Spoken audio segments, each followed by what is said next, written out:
चाबी ले जा श्यामो, चाबी।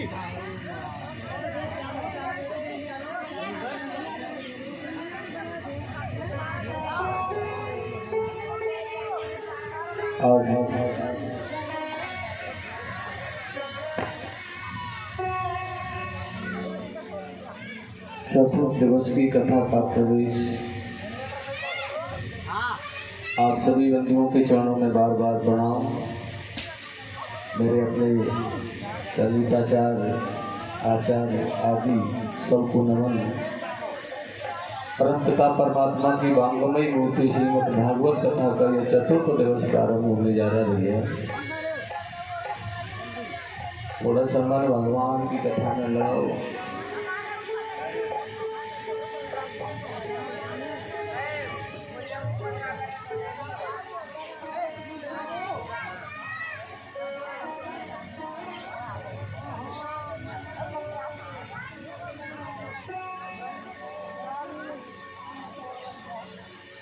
जीवन वृथा निकल जा रहा है। कल की कथा विश्राम हुई थी।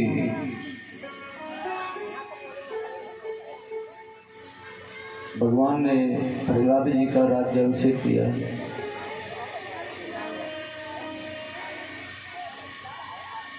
और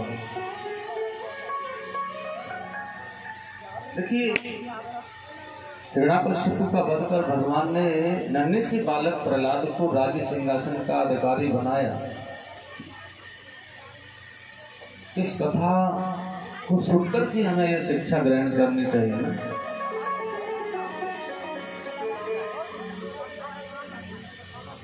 परमात्मा का भजन ठाकुर जी को एक अनेक प्रकार के संकटों से गिरने के बाद भी अगर भजना है, मन में बसाया जा सकता है, उसमें कोई भी द्वारा वाली बात नहीं। प्रहलाद की बात की जाए तो कितने तरह से गिरा हुआ है, कितने तरह से।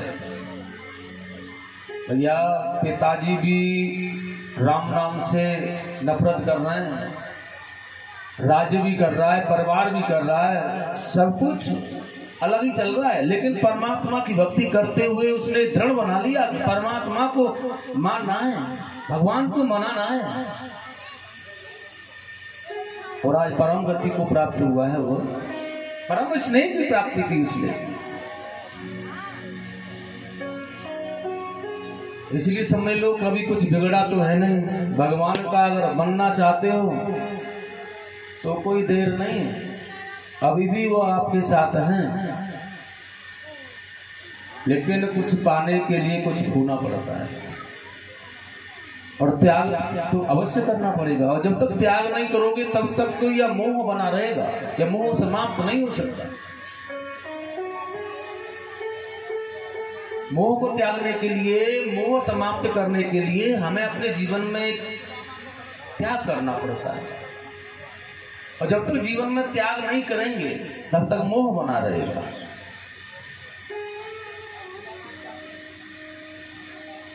परिवार के पास में हैं तो मोह बना है। बहू क्या कर रही है, नाती क्या कर रहा है, बेटा क्या कर रहा है, परिवार से दूर चले जाए और उनसे अलग रहें तो मोह धीरे धीरे खत्म हो जाएगा। नजदीक रहने पर ज्यादा मोह होगा, लेकिन अलग जाने पर मोह कम हो जाएगा तो थोड़ा भगवान के भजन में भी मन लगने लगेगा। इसलिए तो जाते थे ये राजा लोग, इसलिए तो महापुरुष लोग जितने भी हुए हैं घर को छोड़ के गए हैं, उन्होंने अपने जीवन में वो मोह का त्याग किया है। परिवार में रह करके भजन नहीं कर पाएंगे, इसलिए अलग जाना है।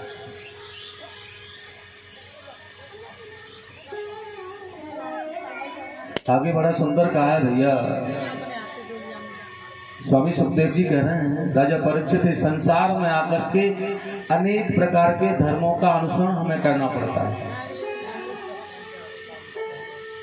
और बहुत अच्छी प्रकार से उन्होंने वर्णाश्रमों के विषय में बताना प्रारंभ किया है। कितने प्रकार के वर्ण और आश्रम है महाराज, इस सब में से निकल करके हमें जाना है।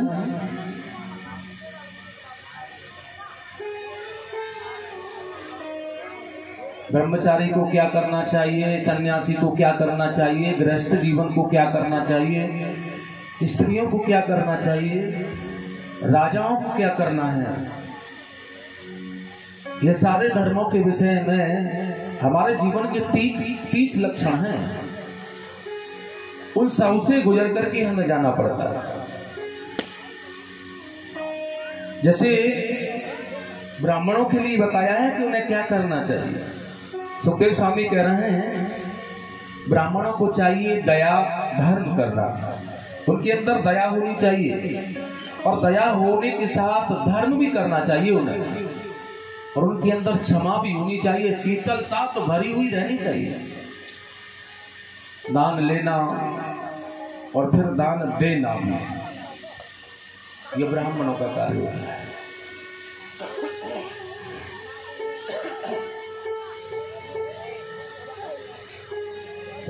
और क्षत्रियों को चाहिए वीरता धीरता तेजस्विता,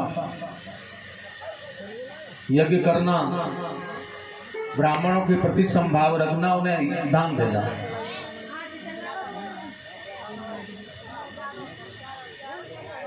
और वैश्य को चाहिए अपने देवता गुरु भगवान के प्रति भक्ति धर्म को और प्राण की रक्षा करते हुए शीतलता का व्यवहार करना, किसी के साथ गलत न हो जाए भैया, ऐसा व्यवहार करना यह वैश्य का कार्य है। और शूद्र को चाहिए विनम्रता, पवित्रता, निष्कपट सेवा, गौ ब्राह्मणों से प्रेम करना, उनकी सेवा करना, यह शूद्र का भाव है। और माताओं को चाहिए, स्त्रियों का धर्म है पति की सेवा करना, सबके प्रति समभाव रखना और सभी संबंधियों के साथ में अच्छा व्यवहार करना।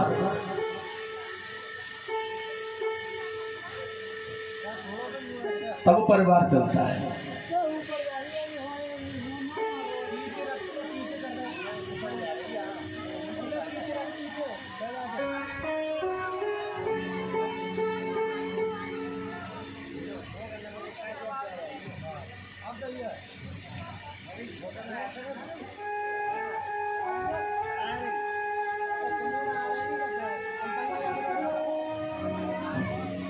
बोले वृंदावन बिहारी लाल की जय हो। बोल तो एक बार राधे राधे, जोर से बोलना पड़ेगा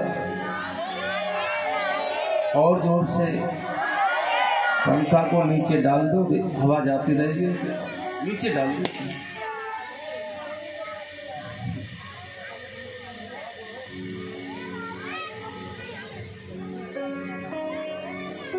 अच्छा, मैं कथा कहाँ कह रहा था परीक्षित महाराज, जरा बताओ परीक्षित महाराज।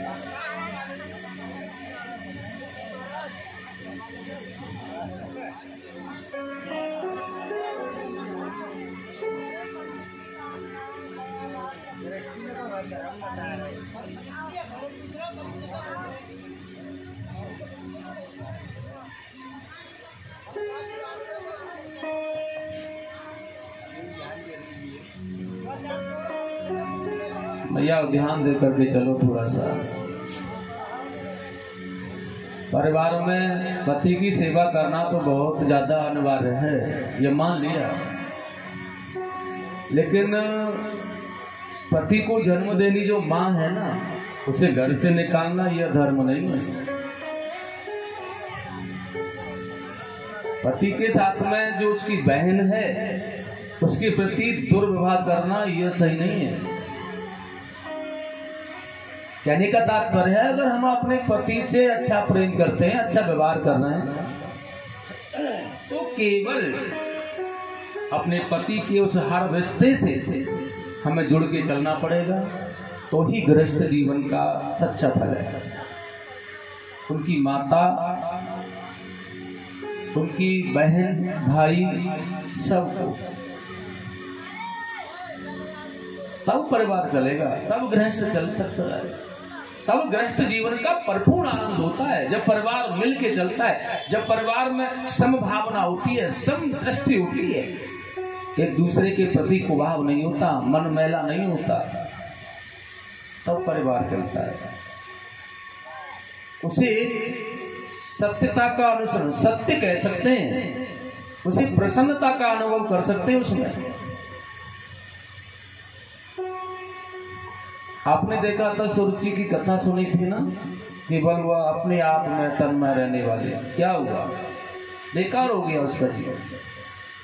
आखिरकार सुनीति के ही पुत्र को राज्य मिला, तपस्या करनी पड़ी, भगवान से मिले, सब कुछ हुआ, लेकिन आखिरकार सत्य की ही विजय हुई। इसलिए अपने मन को सत्यमय बनाकर, यहाँ ज्यादा कमा लेना, कम कमा लेना, ज्यादा कमरे बना लेना, कम बना लेना, या अच्छा भोजन ग्रहण करना, यह सब नाशवान है, और इसे कोई साथ लेकर के नहीं जाएगा। बहुत से लोग कहते हैं भैया हम जो धन संच रहे हैं ना, ये अपने परिवार, अपने पुत्रों के लिए, अपनी संतान के लिए संच रहे हैं। लेकिन ध्यान रखना है, संतान के लिए धन संचन करने की, सींचने की आवश्यकता नहीं है। संतान के लिए धन मत सींचो, संतान के लिए सही मार्ग, उसे किस मार्ग पर ले जाना है यह जानो बस, कि हम इसके जीवन में क्या करें जिससे यह सतमार्ग पर, अच्छे मार्ग पर चले, और अच्छे मार्ग पर चल करके अच्छी राह पकड़ ले, इसके जीवन में अच्छा हो सब कुछ। यह केवल उसके लिए धन सींच करके रख जाने से नहीं होगा, उसके लिए क्या करना पड़ेगा, उसके लिए अपने जीवन में सुख को दूर करना पड़ेगा जीवन से, और तब जाकर के उसके वो लाइन, उसका वो मार्ग खुलेगा जिस मार्ग पर हम उसे ले जाना चाह रहे हैं। अगर संतान, अगर पूत सपूत है तो उसके लिए क्या धन सींचोगे, और अगर कपूत है तो कितना भी जोड़ के रख जाओ, बस सीताराम। राजा महाराजाओं की खत्तियां और राज ठाठ नष्ट हो गए साहब, हमारी क्या बात है। कितने बड़े, आपने कितनी मिसालें देखी, कहाँ का राजा कितना बड़ा पैसे वाला, सब कुछ अपने जीवन में अनेक प्रकार का बदलाव देखा है हमने, और आपने भी देखा है। प्रत्यक्ष के लिए प्रमाण की जरूरत नहीं है।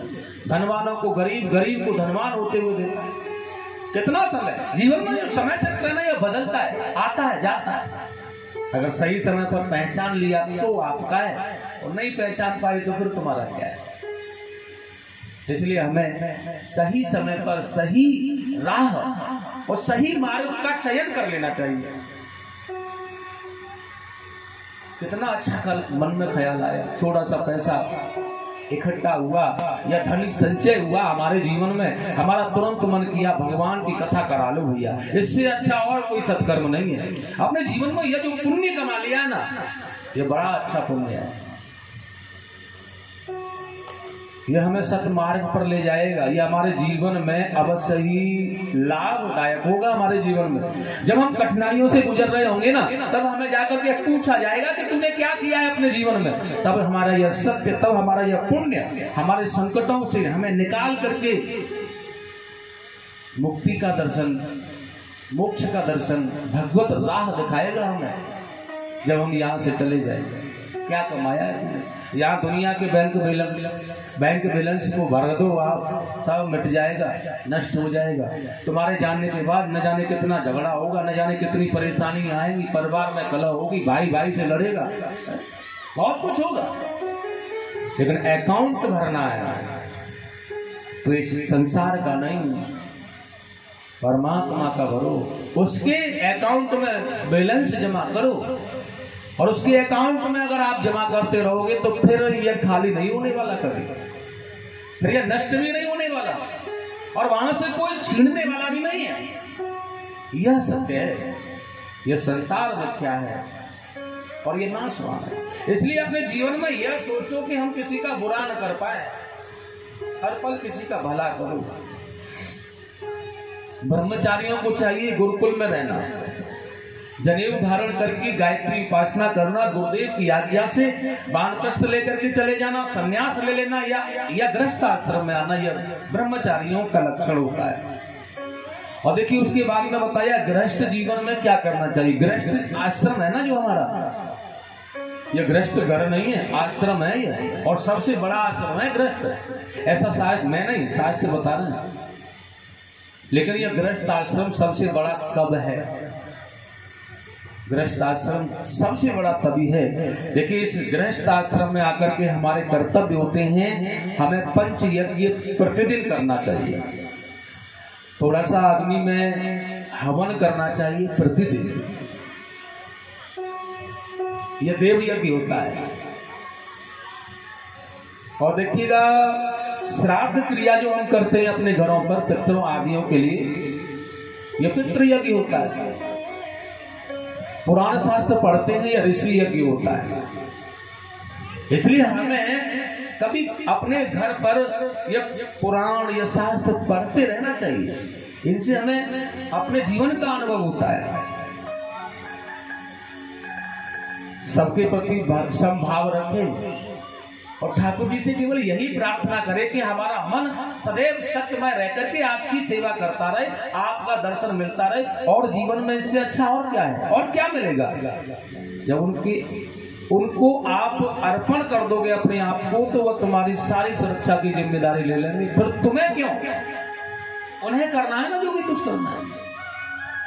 धन कहां से आएगा, धन संचय कैसे होगा, भोजन कैसे मिलेगा, रोटियां थाली में परोस करके कैसे आएंगी, ये सारी व्यवस्था उनके द्वारा चलेगी। कराना उनको पड़ेगा, क्योंकि उसके लिए कर दिया सब कुछ।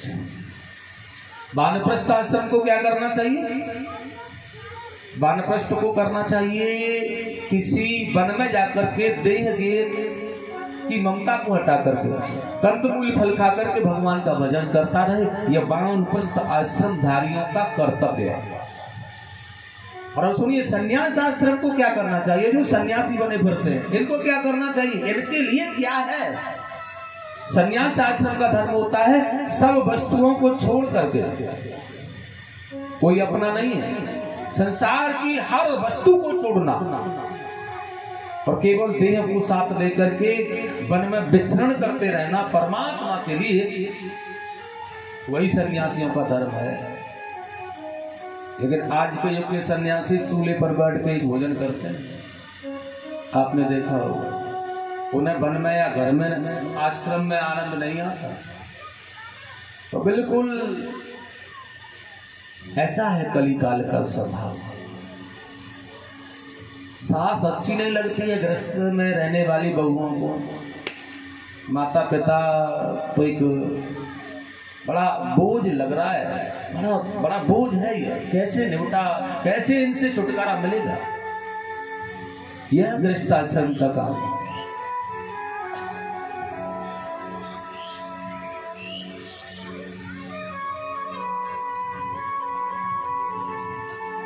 अभी सुखदेव जी ने बड़ा सुंदर कहा भैया, कभी भी अहंकार करना उचित नहीं होता है। हमें कभी भी अहंकार नहीं करना चाहिए। हम ये कर देंगे, वो कर देंगे। सर्वस्व करने वाले परमात्मा हैं, सब कुछ वही करते हैं। इसलिए कभी अहंकार को मत करो। जब जीवन में अहंकार आएगा, यह समझ लेना कि हमारे साथ में कुछ न कुछ संकट हमारे जीवन में आने वाला है, कुछ न कुछ हमारे साथ घटित होने वाला है। अगर अहंकार चढ़ा हुआ है तो ये सत्य है बिल्कुल। और बड़ा सुंदर कहा है महाराज, आसीद गिरबरो राजा इष्ट्रकूटे तुवेश्वतः क्षीरोदयनाव्रतः श्री माने जनायुत मुंजत। स्वामी सुखदेव जी कह रहे हैं, त्रिकूट पर्वत पर एक बलवान हाथी रहता है भैया, उसको भी अहंकार हो गया। और देखिए अहंकार का परिणाम सुनिएगा क्या होगा। हम तो एक छोटे से मानव हैं, एक गजराज, उसका नाम है गजेंद्र। और देखिए वैसे तो वह हाथी है, लेकिन उसे गजराज के रूप में माना जाता है। जैसे कि राजाओं का जो सम्राट होता है उसे महाराज कहते हैं, इसलिए गजेंद्र को गजराज कहा जाता है, क्योंकि उस जंगल का बहुत बड़ा बलशाली योद्धा है वह। उस जंगल का बहुत बड़ा बल रखने वाला है। और सुनो, 50 पत्नियां हैं इसकी, 150 बच्चे हैं इस गजेंद्र के। एक बात और करूं, बल की बात की जाए तो बल में कम नहीं है। ऐसा मानो कि स्वयं 10,000 हाथियों का बल अपने आप में है, और जिसके 150 पुत्र हों और 50 पत्नियां हों, उसका बल, उसका वैभव कितना होगा। वही है गजेंद्र के साथ, वही गजराज है ये। लेकिन एक बात और सुन लो आप, इसे अहंकार बहुत चढ़ गया है कि मैं बहुत बलशाली हूँ, मेरी इतनी पत्नियां हैं, मेरे इतने बच्चे हैं। और जब ये अहंकार इसके सर पर चढ़ गया, इसके मन में अहंकार बैठ गया, तो देखिए इसके जीवन का क्या हुआ है। एक बात और है, जब अहंकार जीवन में आता है ना, तो किसी से सीधी बात नहीं कर पाते हैं। अब ये जा रहा होता है मार्ग पर निकल कर की, और कोई छोटा व्यक्ति, माने छोटा कोई जंतु जंगल का इसे दिखाई देता है ना, तो बड़े आराम से कहता है उसके नहीं ऊपर, उसकी तरफ टेढ़ी नजर करके, अरे ओ सब ठीक चल रहा है ना, अगर कोई बात हो तो हमें बता दो। ये अहंकार है, इसी को अहंकार करते हैं। सरलता नहीं है ये, इसमें अहंकार झलकता है। अब बस मुंह उठा करके चल रहा है, सभी डरते हैं इससे। हमसे, हमारे बल से कोई डरे तो वह सरलता नहीं है। हमारे स्वभाव से कोई डरे तो वह सरलता है। हम कोई विषय कर रहे हैं और कोई अच्छा व्यक्ति वहां होकर जा रहा है और बस उसे देख करके उस विषय को त्याग दे तो सरलता है, वह सरलता है, वह स्वभाव है। लेकिन हमें देख करके भी और ज्यादा सप्पा मारने लगे, वह तो अहंकार है, उससे देख करके कोई डर नहीं रहा है। और साथियों, आज गजराज घूम रहा है, गर्मी का महीना, गर्मी पड़ रही है, जेठ की दोपहरी, मानो पसीना आ रहा है, अपने परिवार के साथ मदमस्त हो रहा है। और आज प्यास लगने पर उसने एक सरोवर में जल पान किया। और जब इस सरोवर में यह जलपान करने लगा है, ये त्रिकूट पर्वत पर सरोवर है, इसके 3 परकोटे हैं, ये बहुत ही दिव्य है, बड़ियों से जैसे कि चमकता हुआ दिखाई देता है, अति शोभनीय है ये। इसका उपवन से बखान करते रहे तो बखान नहीं पाते, ऐसा त्रिकूट पर्वत है। और साथियों, आज जब इस सरोवर में यह चला गया, एक बात मैं आपको और बता दूं, ये जो गजेंद्र, जो हाथी होता है ना, इसे नहाने का बड़ा शौक होता है। इसलिए जलपान तो कर रहा है, जलपान करने के साथ साथ मन में आ गया, मनमस्त, कोई रोक टोकने वाला तो है नहीं, इसलिए अब स्नान कर लो। और आज सरोवर में नीचे घुस गया और सूंड में जल भर भर करके स्नान कर रहा है। और सुनो, अपना स्नान तो कर रहा है, लेकिन उस सूंड में जल भरता है, अपने बच्चों और पत्नियों पर जल फेंकता है। और छोटा सरोवर, उस सरोवर के अंदर रहने वाले जंतु, इतना विकराल हाथी उसमें घूम रहा है, उन्हें भी कोई कष्ट होता होगा, ये उसने सोचा नहीं। वो अपने अहंकार के मद में मस्त है, वो सोच नहीं रहा है। और बस क्या था, आज एक ग्राह ने आकर के उसका पैर पकड़ लिया। और जब ग्राह ने पैर पकड़ा है ना, तो ग्राह, एक बात और है, जब ग्राह ने पैर पकड़ा, उसके पैर में अपना जबड़ा फंसा दिया, तो उसे महसूस हो रहा है कि हाँ, किसी ने मुझे पकड़ लिया, लेकिन गिनती में नहीं ला रहा है, क्योंकि अहंकार और बल का जो भाव है ना, जो अहंकार उसको लदा हुआ है ना, उसके कारण वह उसे जानकारी है, उसे महसूस हो रहा है कि मैं किसी ने पकड़ लिया हूं, लेकिन कोई होगा छोटा मोटा जंतु, इसे बाद में देखूंगा, लेकिन अपने आराम, जो अपना आनंद मिल रहा है, पहले इसे पूरा करो ना, बाद में देखा जाएगा।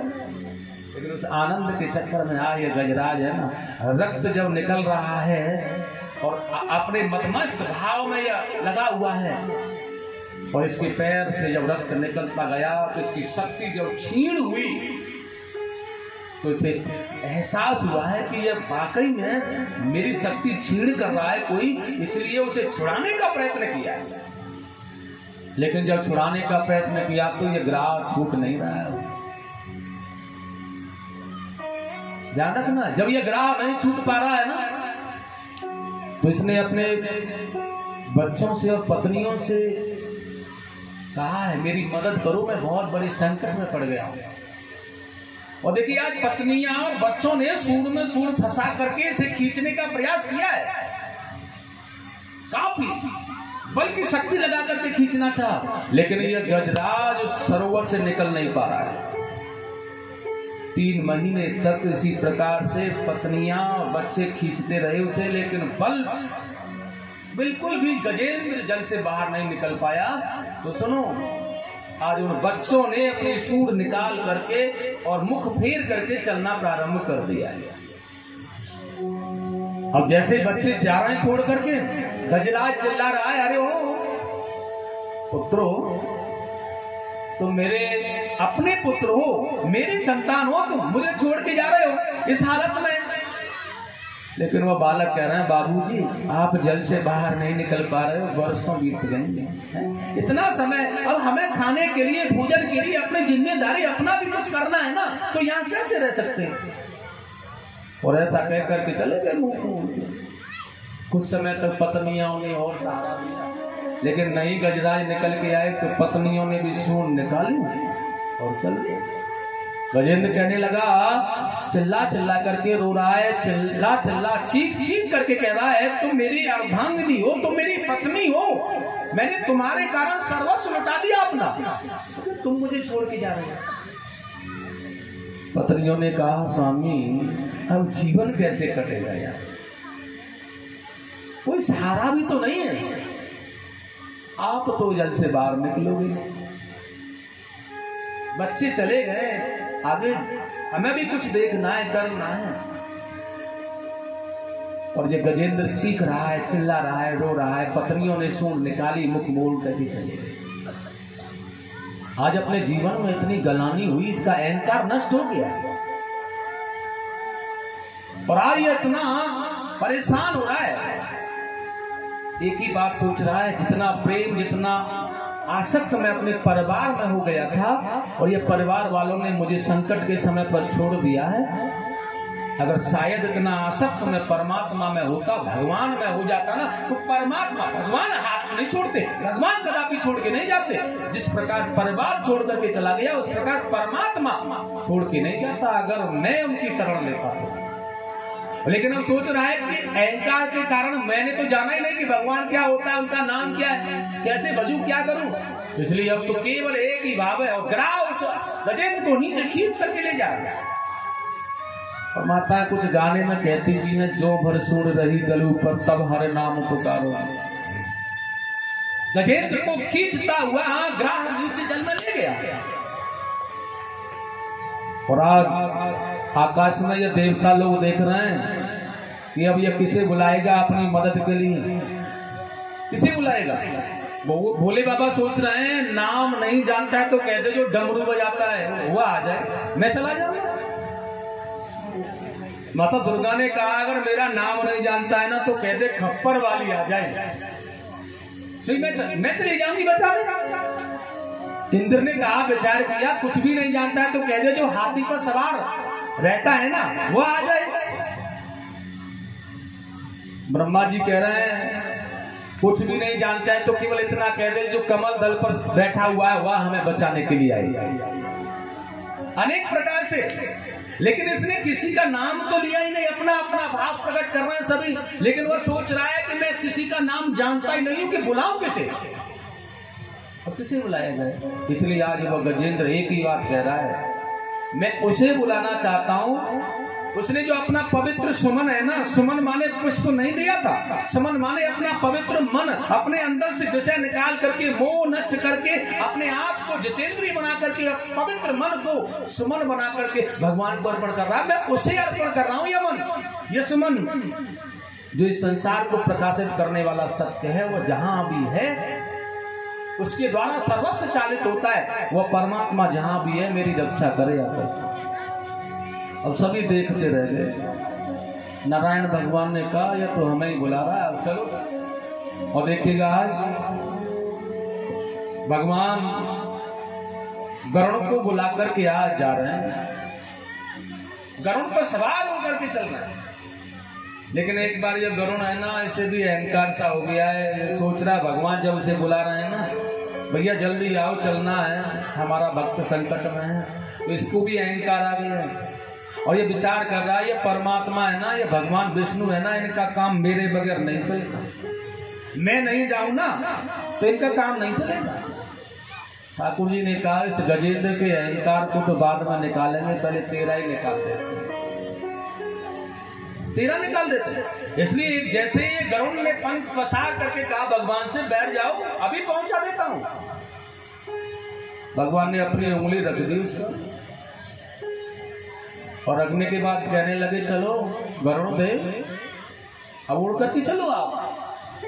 गरुड़ कहने लगा भगवान आप क्यों प्रयास कर रहे हैं, क्यों मजाक कर रहे हैं, अरे ढंग से बैठ जाओ ना तभी तो उड़ूंगा। भगवान ने कहा नहीं अब तो आज ऐसे ही चलना है आपको, ये नई युक्ति नया तरीका है हमारा चलने का। गरुड़ ने कहा भगवान का कोई नया तरीका होगा ऐसे चलने का, अब उंगली रखी हुई है, वो उड़ने का प्रयास पंख वो फड़फड़ा रहा है लेकिन बेचारा उड़ ही नहीं पा रहा है। गरुड़ ने कहा भगवान क्या हो गया, मैं तो रोज आपको सहित लेकर के चलता था, आपकी तो आज उंगली ही नहीं चलने दे रही है। ठाकुर जी ने कहा है गरुड़ देव तुम्हारे अंदर अहंकार आ गया है कि तुम मुझे लेकर के चलते हो, लेकिन वास्तविकता तो यह है तुम मुझे लेकर के नहीं, मैं ही तुम्हें लेकर के उड़ता हूँ, मैं ही चलता हूँ तुम्हें लेकर के। तुम्हारे अंदर बल नहीं है, तुम्हारे अंदर शक्ति नहीं है, तुम सर्वस्व नहीं हो, मैं सर्वस्व हूँ, मैं लेकर के चलता हूँ। आज गरुड़ का अहंकार तो नष्ट हो गया है, प्रभु मुझे क्षमा कर दो आप। भगवान ने कहा आप जल्दी चलो और देखिए ग्राह सूंड को खींच करके जल में ले जा रहा है। भगवान ने जल में डूबती हुई सूंड को पकड़ा, गरुड़ के पर सवार होती और पकड़ करके ऐसे खींच करके खिलौने की बात बाहर ग्राह सहित निकाल के डाल दिया, बाहर डाल दिया ग्राह के सहित भगवान ने। अब ग्राह चरणों में पड़ा है गजेंद्र के। ठाकुर जी ने कहा है गरुड़ से एक बात और बता दो, इन दोनों में से पहले उद्धार किसका करा। गरुड़ ने कहा है प्रभु पहले तो उद्धार तुम्हें इस ग्राह का करना चाहिए। भगवान ने कहा भैया हमें तो गजेंद्र ने बुलाया भाई, हमारे हमें तो जो पुकारा है ना वो गजराज ने गजेंद्र ने पुकारा, फिर इसका उद्धार क्यों करें। लेकिन वो गरुड़ कह रहा है प्रभु यह गजेंद्र ने आपके चरणों की रज ली है, लेकिन यह ग्राह आपके भक्त के चरणों की रज लिए हुआ है। गजेंद्र ने तो आपके चरणों की पुकार की है, आपके चरणों में समाविष्ट होना चाहता है, लेकिन यह ग्राह आपके भक्त के चरणों में पड़ा हुआ है। इसलिए धर्म बनता है अपने भक्त का कल्याण पहले करो। और भगवान ने देखिए आज ग्राह का उद्धार किया है, गजेंद्र का उद्धार किया है बड़े प्रेम के साथ में, और इन दोनों का उद्धार जब किया तो ये अपने दोनों अपने स्वरूप में आकर के भगवान की स्तुति करते हुए अपने धाम के लिए चले गए। प्रेम से बोलेंगे गोविंद भगवान जय हो, आनंद कंद भगवान की जय हो, जय जय श्री राधेश्याम। बहुत सुंदर कहा है महाराज। सुखदेव जी कह रहे हैं राजा परीक्षित इस कथा से शिक्षा सीखनी चाहिए, और इस कथा से कौन सी शिक्षा मिलती है हमें। देखिए गजराज कितना बड़ा बलशाली था, कितना बड़ा धनवान, कितना बड़ा बलवान, लेकिन अहंकार के चढ़ने पर, अहंकार के आ जाने पर सब नष्ट हो गया, सब वृथा हो गया, सब बेकार हो गया। इसलिए अपने जीवन में कभी अहंकार को मत आने दो भैया, बस इस अहंकार को निकाल के फेंक दो, अहंकार को अपने से दूर रखो, अपने जीवन को सरल बना करके रखो, बस आनंद मिलेगा तुम्हें। और सत्संग की महिमा का ज्ञान सीखो, सत्संग को जानो तो आनंद मिलेगा। संतन के संग लाग रहे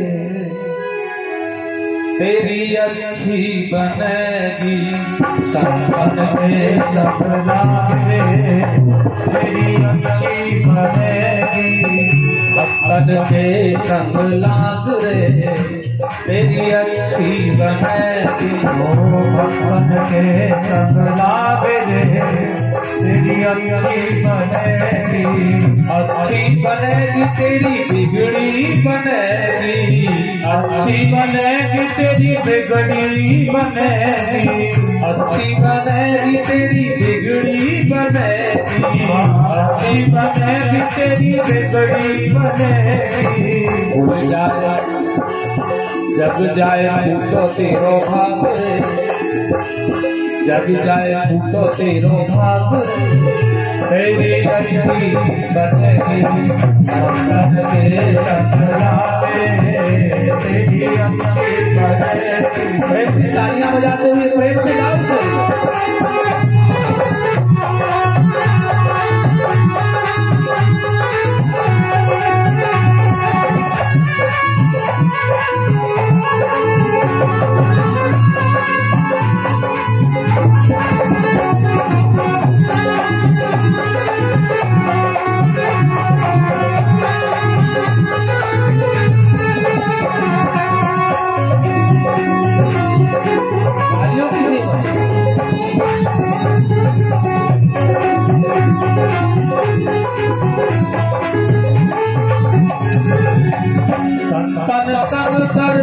पुण्य कमाई संतन संग करे पुण्य कमाई, संतन संग कर पुण्य कमाई, संतन संग करे पुण्य कमाई।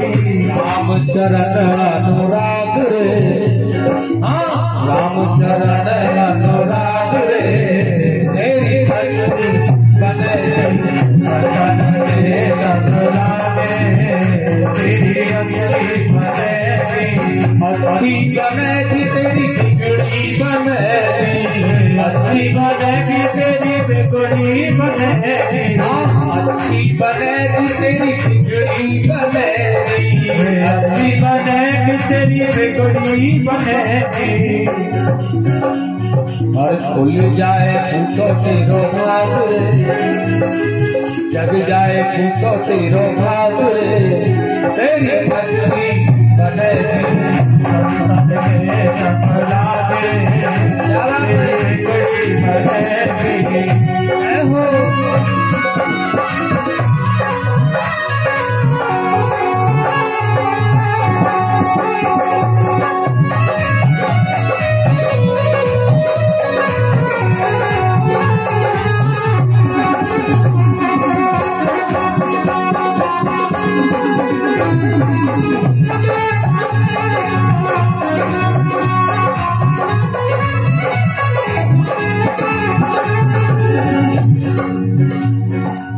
कागा से कोई हंस करेंगे, कागा से कोई हर्ष करेंगे। बदल देगा बिल्कुल जीवन को अगर जीवन में उतार लिया तो। ऐसा सत्कर्म है जिसे आप सुन रहे कर रहे हो। एक बार जीवन को अगर जीवन में एक बार उतार लिया ना, जीवन ही बदल जाएगा। यह मेरा बात है। एक बार बस जीवन में अपने में उतार करके देखो। इसलिए कहा है कागा से कोई हंस करेंगे, कागा से कोई हंस करेंगे। बहुत बड़ा चैलेंज है, बहुत बड़ी बात है कागा से हंस बनाना। और ये वही प्रसाद है जो मिल रहा है आपको। कागा से कोई हंस करेंगे, कागा से कोई हंस करेंगे।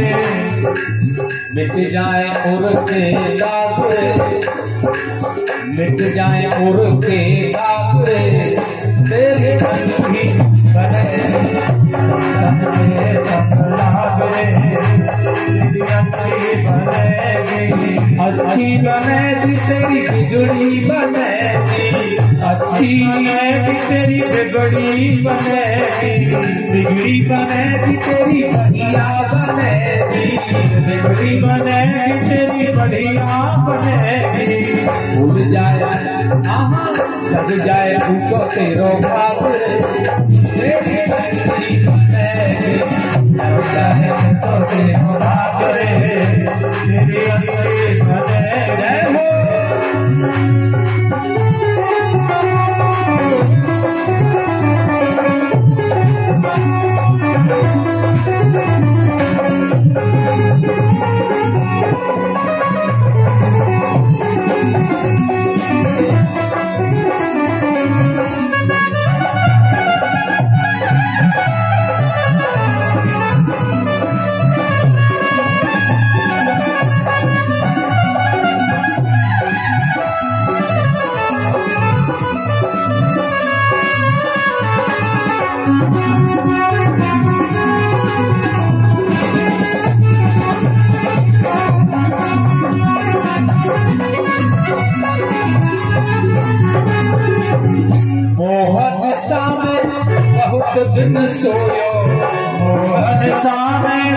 बहुत दिन सोयो मोहन सा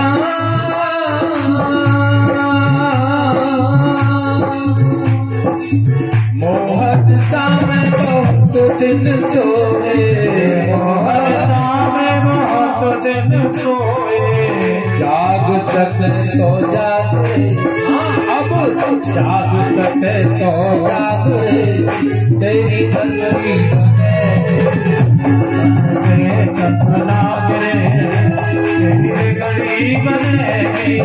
गरीब बनेगी तेरी अच्छी बनेगी गरीब बनेगी तेरी अच्छी बनेगी गरीब बनेगी तेरी अच्छी बनेगी गरीब बनेगी तेरी अच्छी बनेगी भूल जाए तेरो टूटो भाग रे तेरी अच्छी बनेगी तेरी बिगड़ी बनेगी जय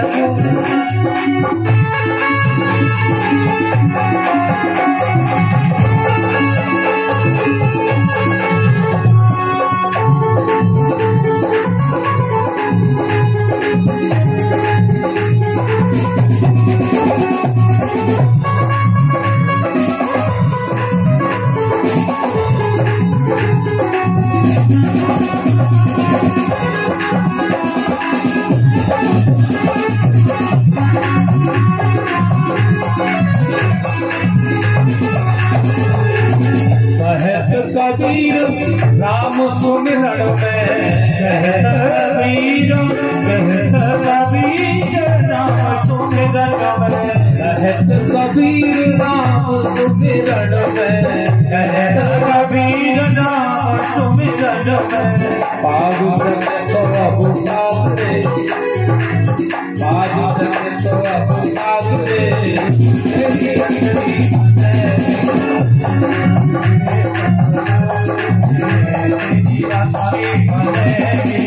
संतन के संग जाओ तेरी बचनी बनेगी संतन के संग लागे तेरी अच्छी बनेगी संतन के संग जाओ तेरी बढ़िया बनेगी तेरी बढ़िया बनेगी अच्छी बनेगी अच्छी बनेगी बढ़िया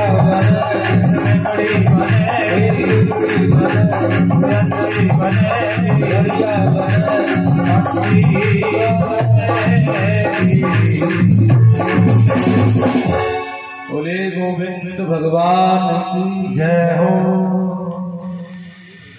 खुल जाए फूटो तेरो भाग रे और तेरी अच्छी बनेगी लेकिन लगना पड़ेगा अच्छा बनने के लिए अच्छा मकान बनाने के लिए अच्छी ईंट लानी पड़ती है अच्छा मिस्त्री बुलाना पड़ता है सब कुछ अच्छा करना पड़ता है इसलिए भाई कुछ किया तभी तो अच्छा मकान बना इसलिए अपने इस मकान को अच्छा बनाने के लिए भी हमें कुछ अच्छा अच्छा करना पड़ेगा। अब ऐसे थोड़ी है कि मकान अच्छा बन जाए लेकिन इसमें जो मलबा है वह चूना का नहीं अंडे मांस का हो शराब का हो उससे थोड़ी अच्छा बन जाएगा है? अंडे मांस के और शराब के मलबे से यह मकान अच्छा नहीं बनेगा। यह तो अच्छा तब बनेगा इसमें सरलता हो इसमें पवित्रता हो। देखिए मैं आपको बता देना चाहता हूं बहुत से लोग कहते हैं महाराज जी अंडा खाने के लिए डॉक्टर लोग सलाह देते हैं और इसलिए उसमें कोई दोष नहीं है लेकिन ऐसा नहीं है। विज्ञान कुछ भी कहे डॉक्टर कुछ भी कहे लेकिन किसी बच्चे को मार देने से ज्यादा अपराध माता को अपने गर्भ में बच्चे को नष्ट करने का होता है। इसलिए ध्यान रखना है जिस अंडे को तुम खाने जा रहे हो वो किसी का गर्भ है और गर्भ का भक्षण करना उससे बड़ा पाप कोई भी नहीं उससे बड़ा पाप। ध्यान रखना है। इसलिए मैं बता करके चल रहा हूँ, आगे आगे पीछे पीछे तुम्हें करना है, क्या करोगे तुम जान, मेरा बताने का काम। बड़ा सुंदर कहा है, कस्य माता पिता कस्य कस्य भार्या सहोदरा। ये दुनिया में जो देख रहे हो ना, ये सब नाचवाने है कुछ नहीं। जब तक शरीर है चल रहा है तो ये पिताजी या भाई या बहन या पत्नी सब चल रहा है, लेकिन इस शरीर के अंदर से श्वास व जीव जब निकल जाता है ना, जब वो प्रकाश निकल जाता है ना, तो फिर कोई अपना नहीं होता। कितना भी बड़ा प्रेमी हो उसे रख नहीं सकता, अपने पास में नहीं रखता उसे। कितना भी प्रेम करने वाला हो, कोई भी हो, उसे रख नहीं पाता। अच्छा एक बात बताओ, प्रेम जो किया था वो भगवान से तो नहीं किया, प्रकाश से तो नहीं किया, तो प्रेम तो शरीर से किया था ना भाई। हमारा वो प्रेमी तो वो शरीर था ना, बड़े अच्छे हाथ थे, बड़े अच्छे पैर थे, बड़ा अच्छा मुंह था, नाक कान चेहरा बड़ा सुंदरमय था, बहुत सुंदर लगता था, वो सब कुछ था, उससे प्रेम किया था। उस प्रकाश से प्रेम नहीं किया, उस रूह से प्रेम नहीं किया था, बस उसके निकल जाने, वही तो निकल के गया, फिर अपना क्यों नहीं है? फिर भी अपना तो अपना है, उसे तो अपना मानो, अपना रहना चाहिए ना। फिर क्यों कह देते हैं कि जाने दो इसे, फिर देर नहीं करते, फिर एक ही बात होती है, चले जाने दो, चले जाने दो। इसलिए ध्यान रखना भैया,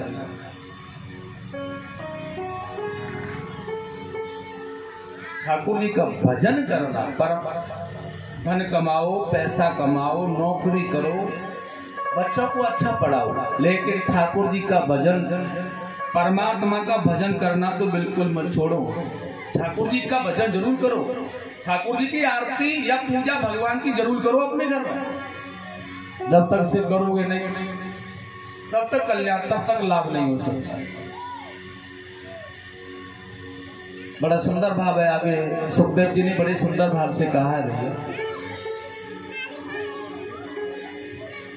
परीक्षित जी ने प्रश्न किया है, भगवान ने यह कक्षप रूप धारण क्यों किया, मंदराचल को कैसे उठाया, आप हमें बताने की कृपा करें। और मेरे प्रभु ने मोहिनी रूप धारण करके देवताओं को अमृत किस प्रकार से पिलाया।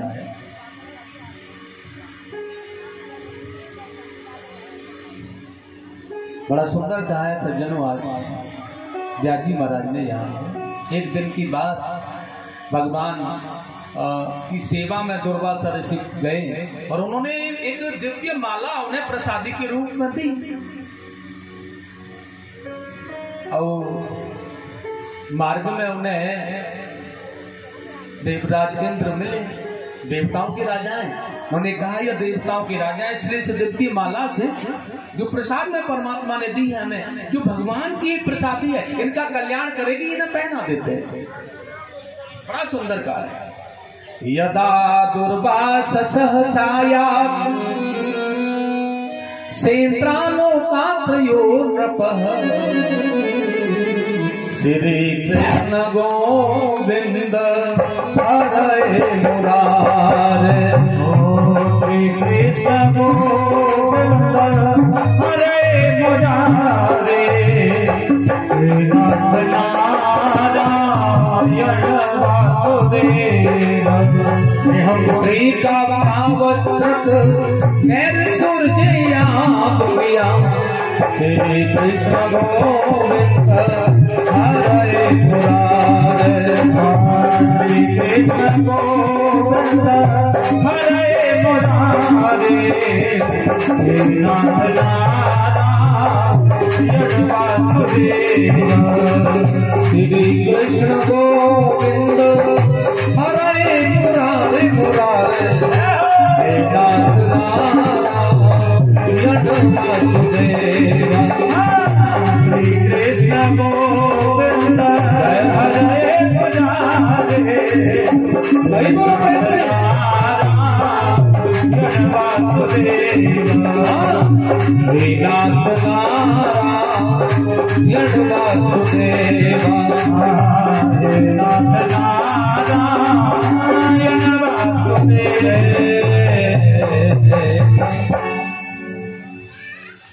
वही दुर्वासा ऋषि ने जब उस माला को देवेंद्र को अर्पण किया तो देखिए जब अहंकार आ जाता है ना और विनाश नजदीक आता है तो बुद्धि खराब हो जाती है। उसने उस माला को ऐरावत के गले में डाल दिया। और एक बात और सुनिए, जैसा स्वामी होता है वैसा ही, जैसा मालिक होता है स्वामी होता है, बिल्कुल सेवक भी वैसा ही हो जाता है। जैसा कहा है ना, जैसा राजा वैसी प्रजा, गलत नहीं है। इसलिए कहा जाता है कि राजा को सात्विक होना चाहिए। जब राजा सात्विक होगा तो प्रजा सात्विक होगी। अच्छा, घर का मुखिया पवित्र होगा तो परिवार के लोग पवित्र होंगे। जैसा राजा था, जैसा देवेंद्र थे, वैसा ही उनका वह सेवक था। नीचे डाल दिया और पैर रख करके निकल गया।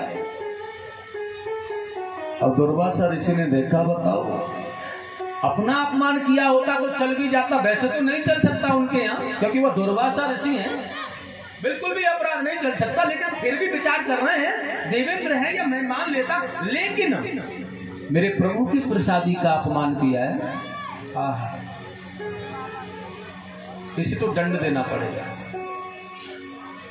और साथ ही आज दुर्वासा ऋषि ने श्राप दे दिया, जिस लक्ष्मी का अहंकार तुम्हें बढ़ गया है ना, मैं तुम्हें श्राप देता हूं देवेंद्र, तुम लक्ष्मीहीन हो जाओगे। और देखिए आज देवताओं को श्राप लग गया है, बेचारे लक्ष्मीहीन हो गए हैं। और दैत्यों ने आक्रमण कर दिया इन पर।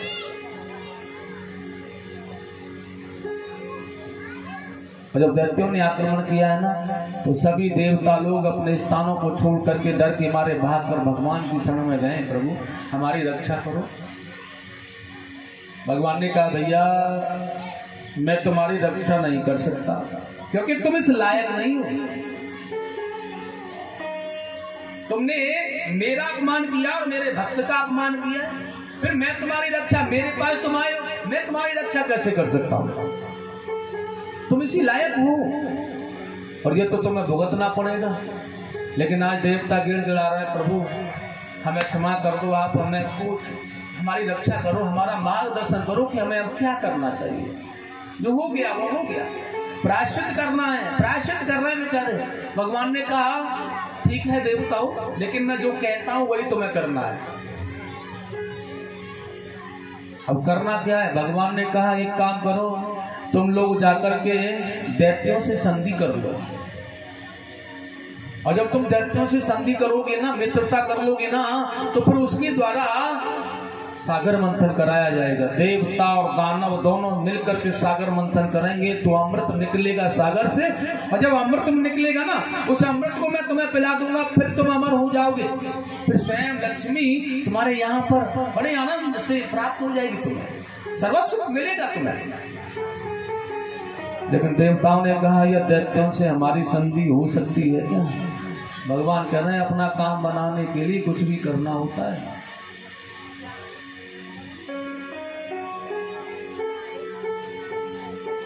वो एक चूहे और सर्प वाला दृष्टांत में भगवान ने दिया था उसे। देवताओं, तुम्हें दैत्यों से संधि करनी पड़ेगी। और वो समझा करके बता रहे हैं कि किसी गांव में एक सपेरा था, उसके पास में एक पिटारी में सर्प रहता था, और उसी सपेरे के घर में एक चूहा रहता है। शाम को यह सर्प के द्वारा खेल खिलाने के बाद गांव में जो मिलता है, उसे सब धन को जो भी संचय करता है मदरा लेकर के पी लेता है और आराम से सो जाता है स्वयं तो। लेकिन वह सर्प जो पिटारी में बंद है ना, वो भूखा रहता है बेचारा। और जब उसके यहाँ पर कुछ भी नहीं है, अपने लिए नहीं है, दूसरे के लिए क्या होगा, इसलिए वो चूहा भी भूखा रहता है उसके ही पास में, उसके यहाँ है ही नहीं कुछ। अब ध्यान रखना है, चूहा बेचारा रात में निकलता है, चूहे ज्यादातर रात में निकलते हैं ना, सब सो जाते हैं। अब इधर उधर फुदक रहा है, वो पिटारी रखी रहती है ना, उस पर आकर के लग जाता है, कभी कभी इधर से इधर जाए, इधर से इधर जाए। सर्प देखता है बेचारा, दिन में तो ये खेल खिलाता है, रात में ये खेल खिलाता है मुझे। मतलब दिन में भी नहीं सोने दिया जाता और रात्रि में यह चूहा परेशान करता। अब ऐसे काम चलने वाला नहीं है, अब अपने जीवन को सुरक्षित करने के लिए कुछ करना पड़ेगा। और वही सर्प है ना आज आवाज लगाने लगा बड़े प्यार से, अरे ओ भैया कौन है?